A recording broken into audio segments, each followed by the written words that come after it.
2026년 1월 서울 여의도 한 대형 조선사 본사 접견실입니다.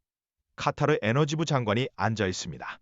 불과 3년 전 이 사람은 완전히 다른 말을 했습니다. 가격 더 깎으세요. 아니면 중국으로 갑니다. 당신들 지금 일감 없어서 팔이 날리고 있지 않습니까? 23조 원짜리 발주를 모기로 한국 조선소를 압박하던 그 오만한 태도였습니다. 그런데 지금 똑같은 사람이 정반대 말을 하고 있습니다. 알겠습니다. 프리미엄 더 드리겠습니다. 제발 도크 한 자리만 비워주세요. 한국 조선소 측은 정중하지만 단호하게 대답합니다. 죄송합니다만 저희가 지금 좀 우리가 바빠서요. 좀 바빠서요. 빨라야 2028년에나 가능합니다. 카타르 장관이 믿을 수 없다는 표정으로 되묻습니다. 아니, 우리가 카타르입니다. 100척을 주문하겠다는데. 하지만 이건 튕기는 게 아니었습니다. 진짜 팩트였으니까요. 도대체 이 짧은 시간에 무슨 일이 벌어진 걸까요? 왜 갑과 을이 완전히 뒤바뀐 걸까요? 지금부터 바다 위에서 벌어진 끔찍한 참사와 한국의 통쾌한 반격을 공개합니다. 2015년 거제도도 한국 조선업의 성지였던 이곳이 무너지기 시작했습니다. 중국이 조선업에 미친 듯이 보조금을 퍼붓기 시작했고 전 세계 선주들이 중국으로 몰렸습니다. 수주 절벽이 찾아왔어요. 수만 명의 숭령공들이 하나둘 짐을 쌌습니다. 20년, 30년 용접봉을 잡았던 장인들이 하루아침에 일자리를 잃었습니다. 거제도의 밤거리가 어두워졌습니다. 식당들이 문을 닫았고 부동산이 폭락했고 젊은이들이 섬을 떠났습니다. 하지만 이 지옥 같은 상황에서도 포기하지 않은 사람들이 있었습니다. 남아있던 엔지니어들이에요. 중국이 가격으로 치고 들어온다면 우리는 기술로 벌려야 한다. 그래서 선택한 게 LNG 운반선이었습니다. 영하 163도의 액화 천연가스를 싣고 달리는 이 배는 진짜 장인의 영역이었죠. 온도가 조금만 올라가면 수천억 원치 화물이 공기 중으로 날아갑니다. 한국 엔지니어들은 이 기술에 올인했어요. 일감이 없는 날엔 혼자 용접 연습을 했습니다. 언젠가 다시 배를 만들 날이 온다. 그때 내 손이 무뎌져 있으면 안 된다. 그러던 중 카타르에서 엄청난 소식이 날아왔습니다. 세계 최대 천연가스 부국 카타르가 100척이 넘는 LNG 운반선 발주를 예고한 겁니다. 금액으로 23조 원이 넘는 초대형 프로젝트였어요. 한국 조선 3사는 모든 걸 걸었습니다. 심지어 회사가 적자인데도 카타르를 위해 가장 좋은 도크 자리를 미리 비워뒀습니다. 하루에 수억 원씩 손해를 보는 결정이었죠. 우리가 어려울 때 손을 내밀어주는 파트너에게 우리도 최고의 대우를 해주는 게 도리다. 한국은 카타르를 동반자로 생각했습니다. 그런데 협상 테이블은 전혀 다른 방향으로 흘러갔습니다. 카타르는 철저한 장사꾼이었습니다. 가격 더 깎으세요. 중국은 30% 더 싸게 해준다던데요. 이미 한국은 최저가 수준의 견적을 낸 상태였습니다. 더 낮추라는 건 배를 만들수록 빚더미에 앉으라는 소리였죠. 한국이 난색을 보이자 카타르는 비장의 칼을 꺼내듭니다. 정 싫으면 관두세요. 중국 후동중화조선에서는 당신들 반값에 만들어주겠다고 줄을 섰거든요. 한국 척당 2,100억 원, 중국 척당 1,500억 원, 100척이면 6조 원 차이였습니다. 결국 카타르는 역사에 남을 최악의 오판을 저지릅니다. 한국 기술 필요 없어. 우리는 싸고 말 잘 듣는 중국으로 간다. 한국은 떨어졌고 중국이 웃었습니다. 거제도의 늙은 엔지니어들은 뉴스를 보며 한숨을 내쉬었습니다. 저거 절대 제대로 못 갈 텐데. 3년 후 2018년 6월 호주 앞바다. 카타르의 부푼 기대를 안고 중국산 LNG 운반선 글래스톤호가 바다로 나갔습니다. 진수할 때만 해도 축제 분위기였죠. 하지만 잘 달리던 배가 갑자기 멈춰섰습니다. 엔진 결함이었습니다. 일반 배는 엔진이 멈춰도 큰 문제가 아닙니다. 근데 LNG선은 달라요. 엔진이 멈추면 냉각 시스템이 멈춥니다.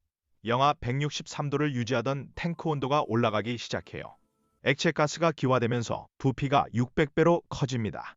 압력을 낮추려면 가스를 밖으로 빼야 하는데 수천억 원치 화물이 공기 중으로 날아가는 거예요. 그런데 진짜 충격적인 건 따로 있었습니다.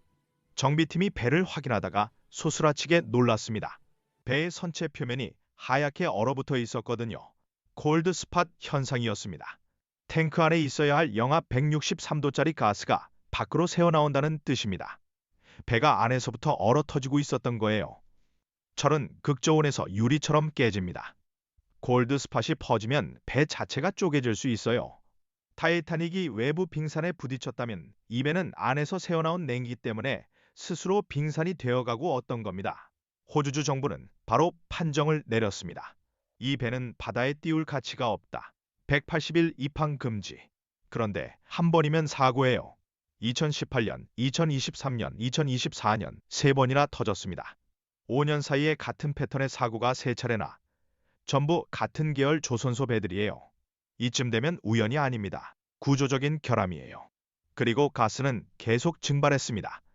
한국 배는 날아가는 가스를 다시 액체로 만드는 제액화 시스템이 완벽해서 손실이 거의 없는데 중국 배는 이 기술마저 엉망이었습니다. 배가 바다 위에 멍하니 서 있는 동안 카타르의 가스는 굴뚝을 통해 펑펑 사라지고 있었습니다.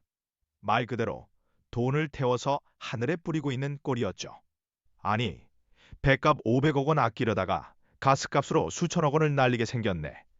더 절망적인 건 고칠 방법조차 없다는 거였습니다. 화물창 문제는 배를 새로 사는 것보다 수리비가 더 비쌌으니까요.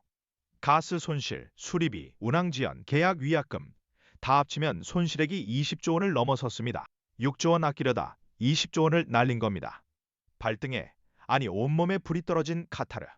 선택지는 딱 하나였습니다. 다시 한국으로 가자. 그들은 부랴부랴 한국행 비행기에 몸을 실었습니다. 콧대 높던 장관이 직접 협상단을 이끌고 한국 조선소 문을 두드렸죠. 아마 이렇게 생각했을 겁니다. 이번에도 돈뭉치 보여주면 예전처럼 굽신거리며 쌍수 들고 환영하겠지. 그들은 여전히 자신들이 갑이라고 착각하고 있었던 겁니다. 하지만 한국에 도착한 카타르는 자신들의 눈을 의심해야 했습니다. 도크란 도크는 이미 건조 중인 배들로 꽉 차 있었고 사무실 전화기는 전 세계 선주들의 주문 전화로 불이 나고 있었습니다. 한국 조선업에 드디어 10년 만에 슈퍼사이클이 찾아온 겁니다. 환경 규제가 강화되면서 친환경 선박 주문이 폭주했고 글로벌 해운사들이 한국 배 아니면 안 된다며 줄을 서기 시작했거든요. 카타르가 요구했습니다. 우리가 다시 왔습니다. 배 좀 만들어 주시죠. 최대한 빨리요. 한국의 대답이 걸작이었습니다. 어쩌죠? 저희가 지금 좀 바빠서요. 빨라야 2028년에나 가능한데요. 순간 회의실에 정적이 흘렀습니다. 3년 전에는 한국이 매달렸잖아요. 제발 저희한테 주세요. 도크 비워두겠습니다. 이제는 카타르가 매달리고 한국이 줄 서세요 하는 상황이 된 거예요. 왜 이렇게 됐을까요? 언젠가 다시 배를 만들 날이 온다. 그때 내 손이 무뎌져 있으면 안 된다. 그렇게 10년을 버텼습니다. 지금 그는 전 세계가 모시는 기술자가 됐습니다. 내 손에서 나간 용접선이 세계 최고라는 걸 이제 다들 알아주네요. 이게 진짜 보람입니다. 이건 단순히 돈을 많이 벌게 됐다는 이야기가 아닙니다. 무시당했던 기술자들의 자존심이 회복됐다는 이야기입니다. 카타르가 우리를 무시할 때, 가격 깎으라고 협박할 때 그들은 이를 악물고 버텼습니다. 우리 기술이 언젠가 증명될 거야. 그리고 마침내 그날이 왔습니다. 이건 단순한 비즈니스의 승리가 아니었습니다. 을의 반란이었고 기술자의 복권이었고 10년을 버틴 자들의 완벽한 복수극이었습니다. 누군가는 요즘 세상에 기술 차이가 나봤자 얼마나 나겠어 라고 말합니다. 하지만 영하 163도의 극한 환경에서 그 0.1mm의 용접 차이가 수조 원의 가스를 지키느냐 아니면 바다 위의 시한폭탄이 되느냐를 결정지었습니다. 지난 10년 우리 조선업은 춥고 배고픈 겨울을 견뎌야 했습니다.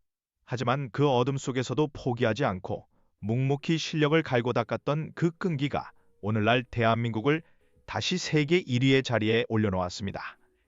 이제 한국 조선업은 LNG를 넘어 암모니아 추진선, 자율항해 선박 같은 미래 기술로 또 다른 초격차를 준비하고 있습니다.